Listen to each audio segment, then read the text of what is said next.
In the late 1970s and early 1980s, a virus that had previously appeared sporadically around the world began to spread throughout the United States. Originally identified as a quote unquote gay disease, because gay men were the one of the primary groups affected, HIV and the syndrome it causes, acquired immune deficiency syndrome, were unknown in 1981 but had become a household term and the number one threat to public health by the late 1980s. For several years after the CDC first realized that the illness cropping up in communities around the country were all the work of the same virus, the American government did little to address the epidemic, a failure to act that many attribute to the fact that HIV/AIDS was primarily affecting gay men, intravenous drug users, immigrants, and racial minorities. HIV/AIDS activists, medical professionals, artists, and a number of people with AIDS who went public with their diagnosis despite the stigma surrounding the disease eventually spurred a massive response from the US government and the international health community. By the mid-1990s, HIV/AIDS numbers were on the decline in America, and today there are a variety of effective treatments for HIV/AIDS that have made diagnosis significantly less dire than it was when the epidemic began, but there is still no cure. Despite significant progress, the global AIDS epidemic is far from over. 1.7 million people around the world were infected with AIDS, HIV, in 2019, bringing the total number of living people with AIDS today to 38 million. Early 20th century, at some point in the first few decades of the 20th century, simian immunodeficiency virus made the jump from chimpanzees to humans in Central Africa.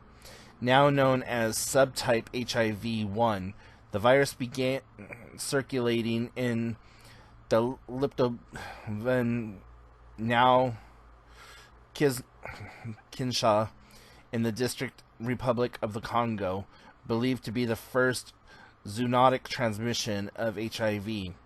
In 1959, a man dies in the Congo. Tests of his blood samples later established that it is the earliest confirmed HIV-related death. In the 1960s, HIV-2 is believed to have jumped from humans to monkeys in West Africa, likely New Guinea-Bissau, around the time. Studies later revealed that HIV-1 arrived in Americas during the late 1960s. A significant number of Haitians were working in the Congo at that time, with some likely bringing the virus back to the Caribbean on their return. December 12, 1977, Jareth Rask, a Danish physician and surgeon who spent years working in the Congo, dies of pneumonia. Over several years, she suffered a number of opportunistic infections and severe immunodeficiencies. 10 years after her death, a blood test finds that she was infected with AIDS. 1980s, April 24th, the CDC receives a report on Ken Horn, a gay man living in San Francisco, who is suffering from Kaposi sarcoma, a rare and unusually aggressive cancer linked with weakening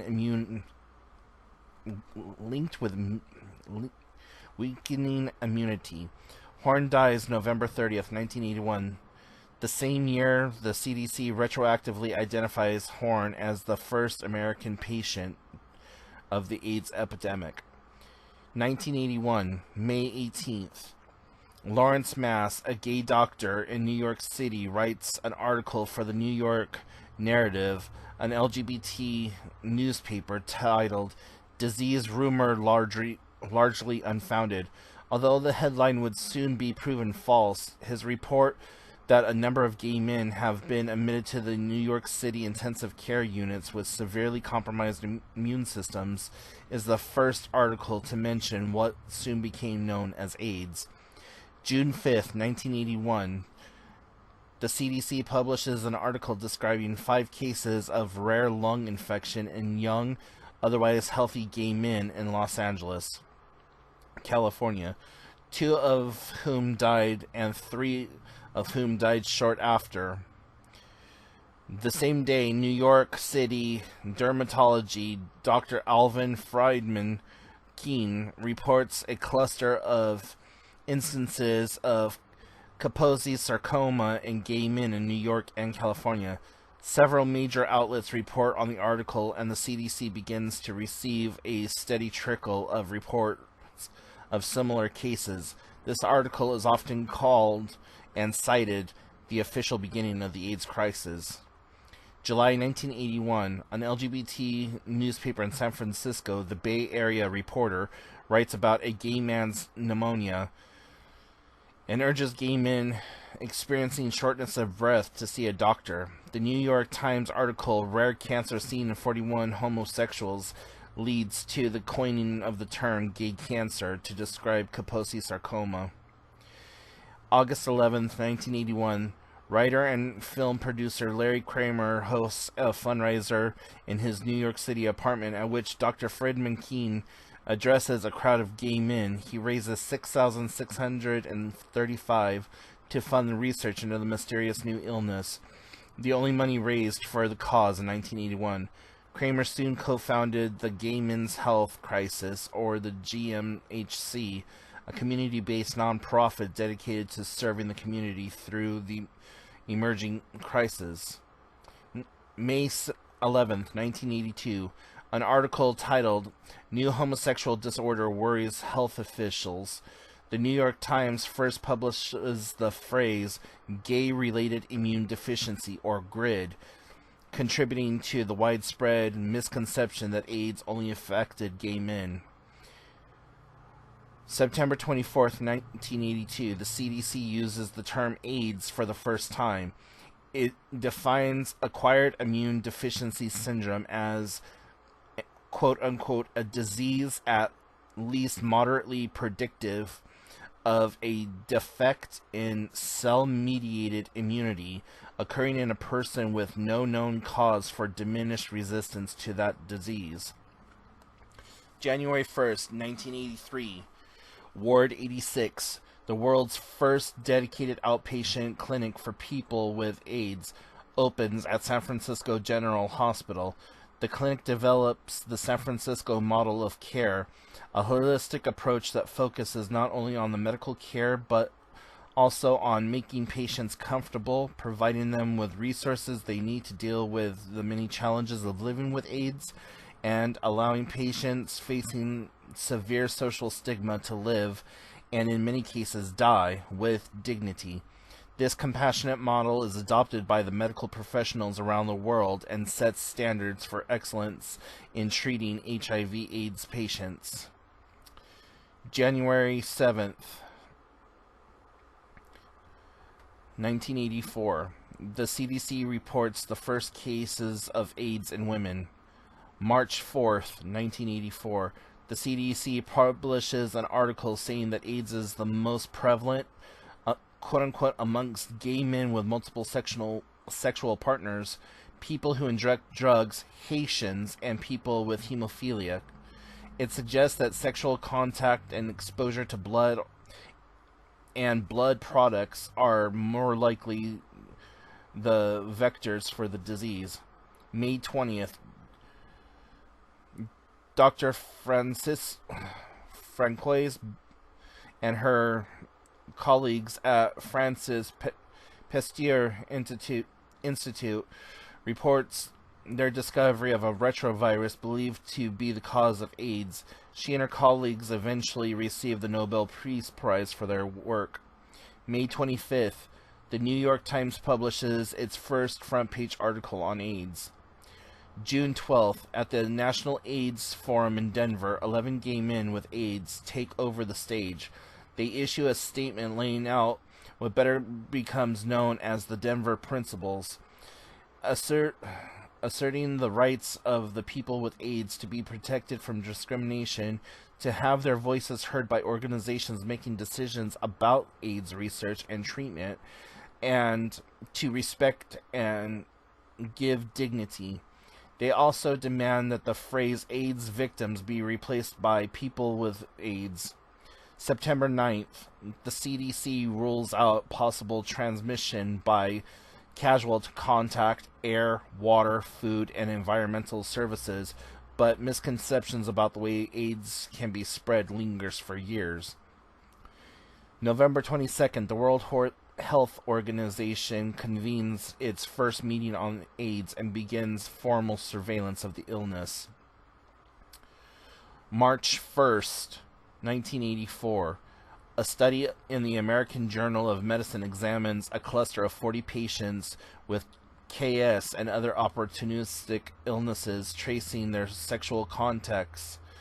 It describes an unidentified flight attendant, patient 0, with 0 standing for outside Southern California, where studies were focused, who was known to have hundreds of sexual partners a year.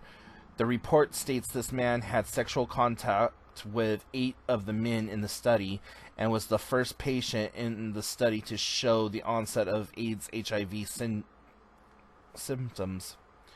Misconception around the study and a misreading of the patient O gives rise to the myth of the patient 0 as a promiscuous or even malicious gay man who single-handedly and knowingly touched off the AIDS pandemic in the United States.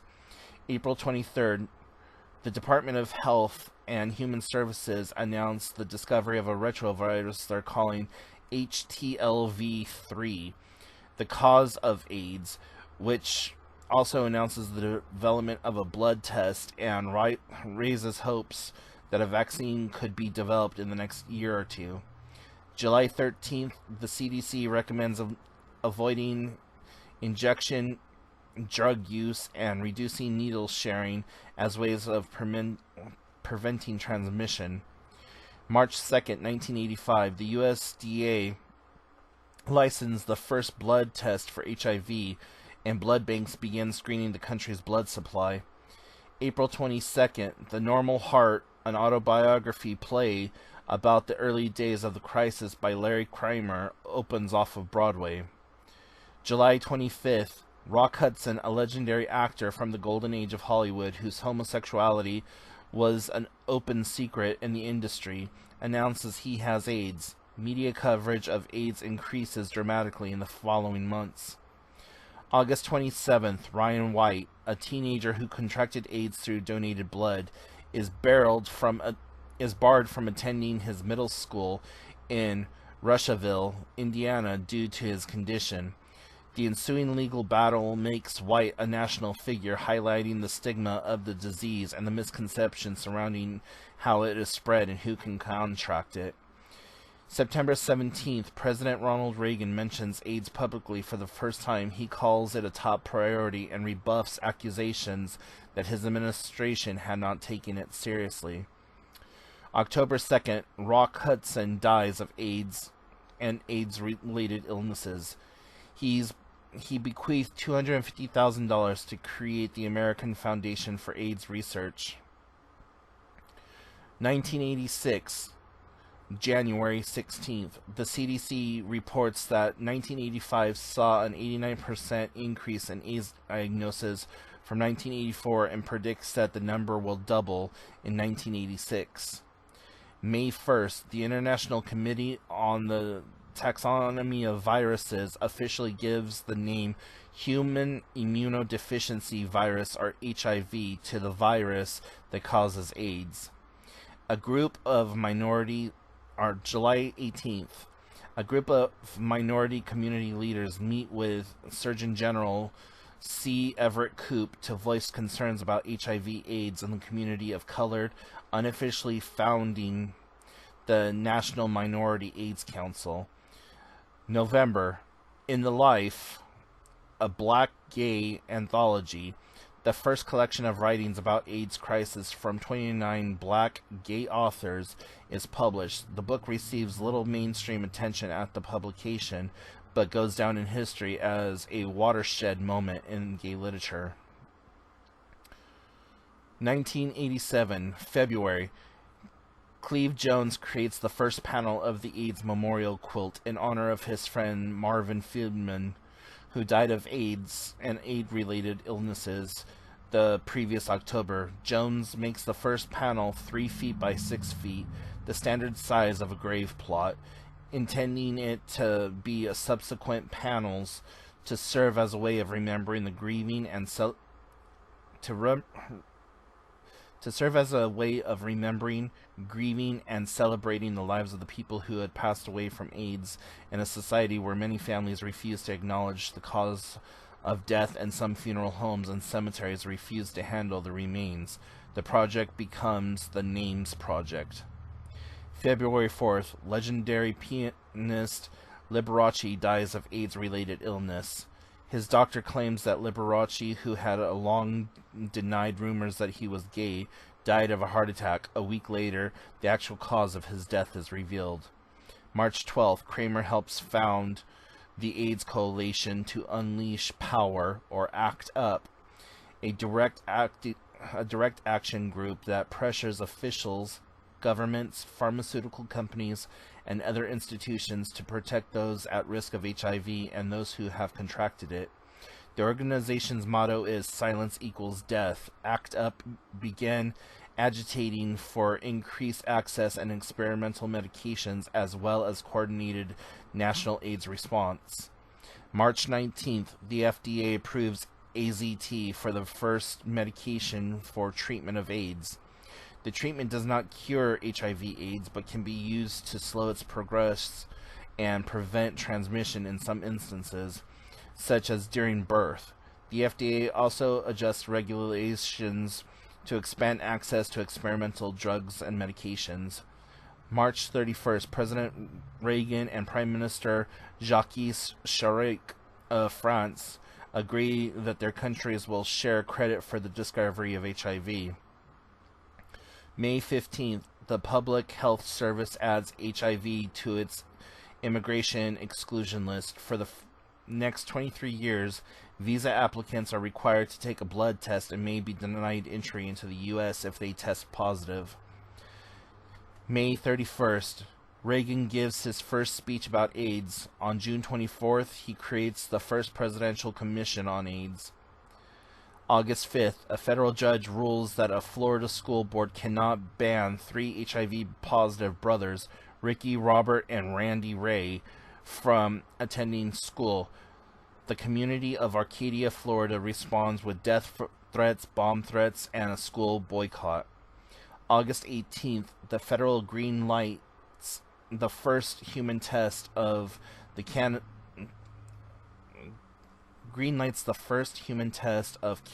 vaccines against HIV.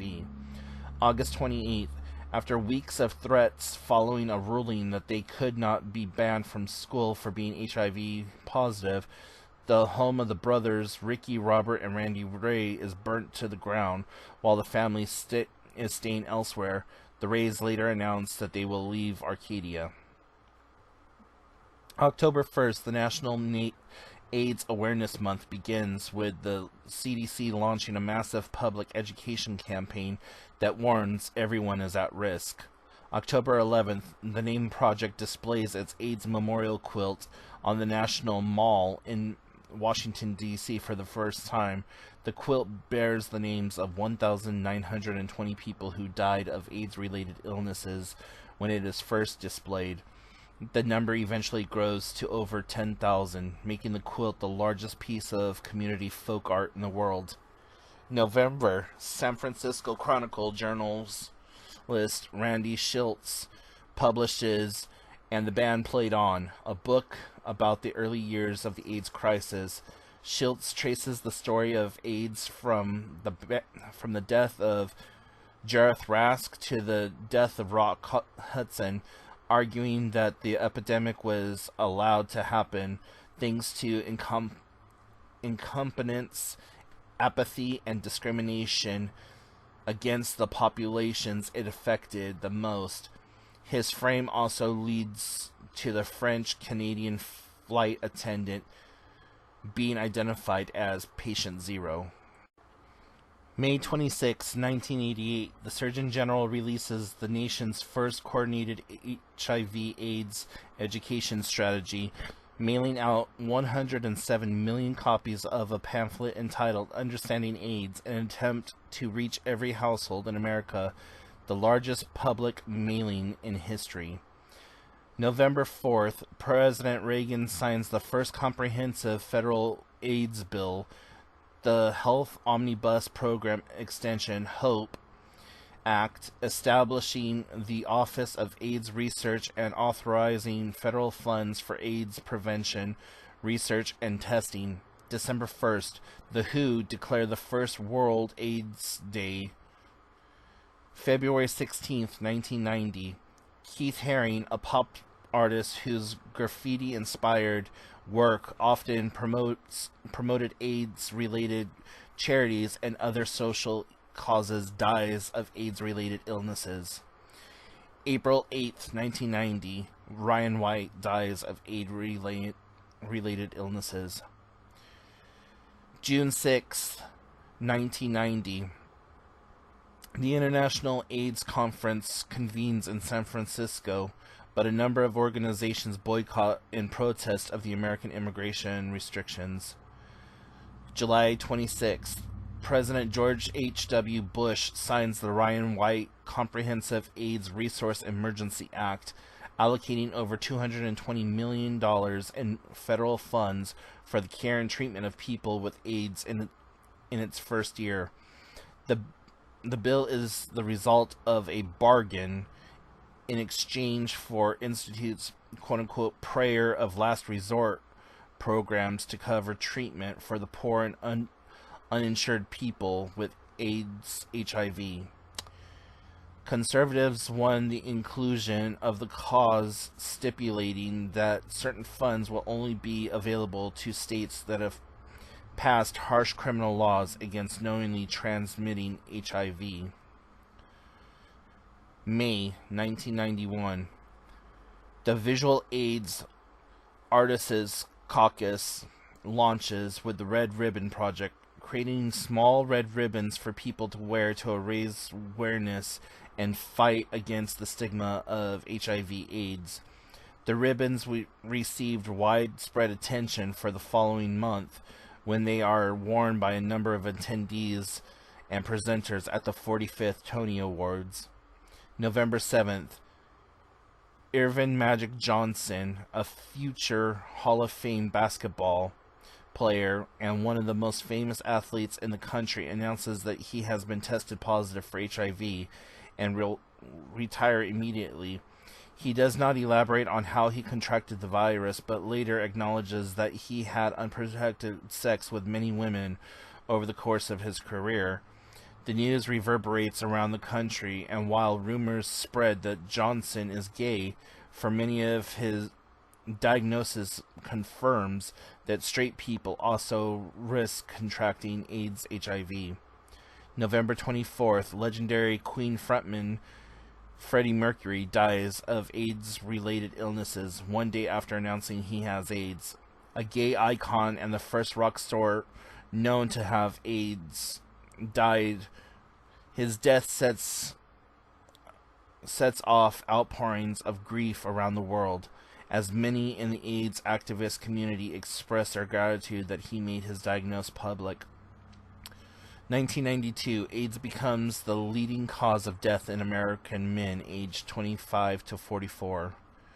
April 8th, 1992, tennis star Arthur Ashe, the only black man to win singles title at Wimbledon, the US Open, and the Australia Open, announces that he is HIV positive. He believes he contracted the virus via a blood transfusion he received during heart surgery.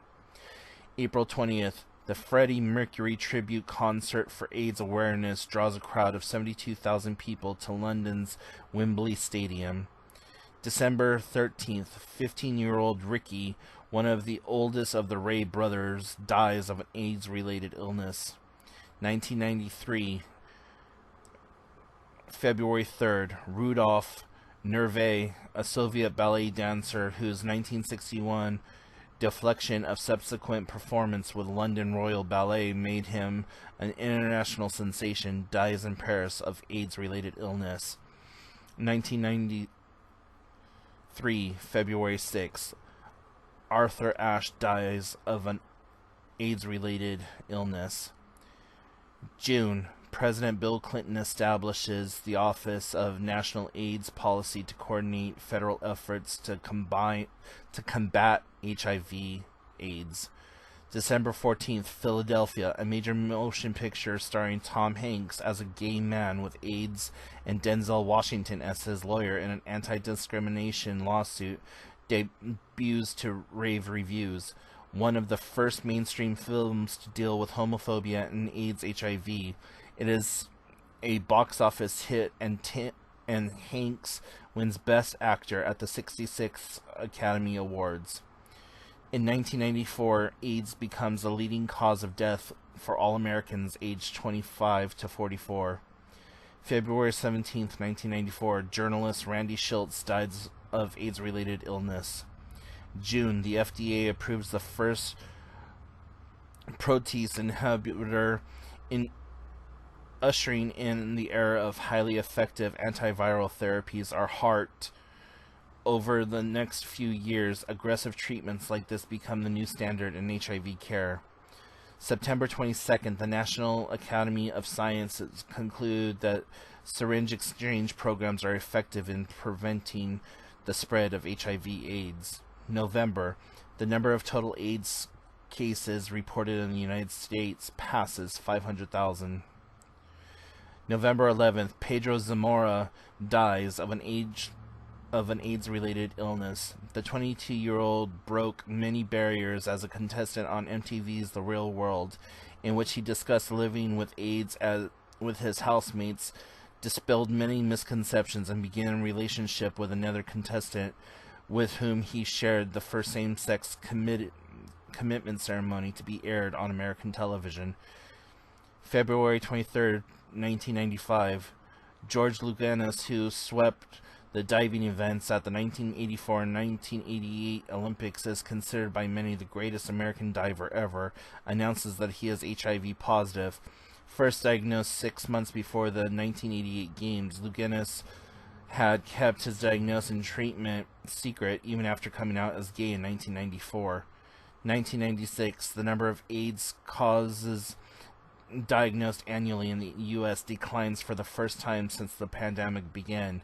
AIDS ceases to be the leading cause of death for all Americans aged 25 to 44, although it remains the leading cause of death among African Americans aged 25 to 44.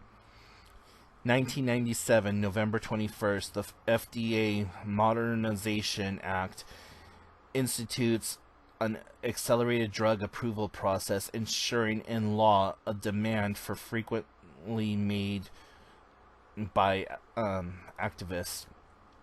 1998, President Clinton declares HIV/AIDS as a quote-unquote severe ongoing health crisis in African American and Hispanic communities after community leaders develop a call to action to address the dramatically disproportionate amount of cases in their community. Congress soon allocates $156 million for the Minority AIDS Act initiative. 1999, despite declining numbers in the United States, the WHO announces that AIDS has become the fourth leading cause of death worldwide and the number one killer in Africa. Although many treatments have been created now, AIDS is still very prevalent amongst the LGBT community and is one of those things that we see happening to not only the LGBT community but all populace as a whole. Growing up in the 80s and the 90s, I remember being completely scared of anyone who possibly had AIDS or HIV, or just the general misconception of how it was transmitted, how it was spread, and so on and so forth. And remember people getting viciously bullied and how it like further stigmatized people who were part of the LGBT community at the time, and how it was automatically looked at like if you were gay or lesbian that you automatically had HIV, or you were able to somehow magically conjure the virus, and like just by touching you you could get it. um so there was a lot of scary like misconception and just gaslighting that happened during that time period, and very slow to start with the like positive aspects of it and getting like that momentum moving forward, like with Pedro on the Real World. That was the first time that really it was publicized in such a way that it was in everyone's home, and the outpour and the like love that everyone felt, especially within the LGBT community, of seeing this openly gay man struggle with his health, struggle with his life, struggle with his relationships, and then the eventuality of him declining in health and passing away really struck a chord across the nation and caused a reverberation that just made everyone say enough is enough. We need more. We just need more. We need more action. We need more funding. We need a cure. Unfortunately, a cure has never come about as of yet, but there is a wide range of treatments, and there's a lot of really good shows that you can watch and movies.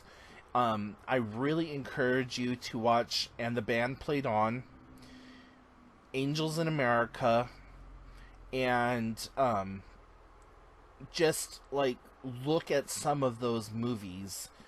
And Philadelphia is another really good one. Talked about that with Tom Hanks and Denzel Washington. But those are all really good movies and kind of gives you the idea and like the setting of the HIV AIDS pandemic. And prior to that, as I said earlier in the video, it was called GRID, gay related immune deficiency, because they thought that it was only that only gay people had it.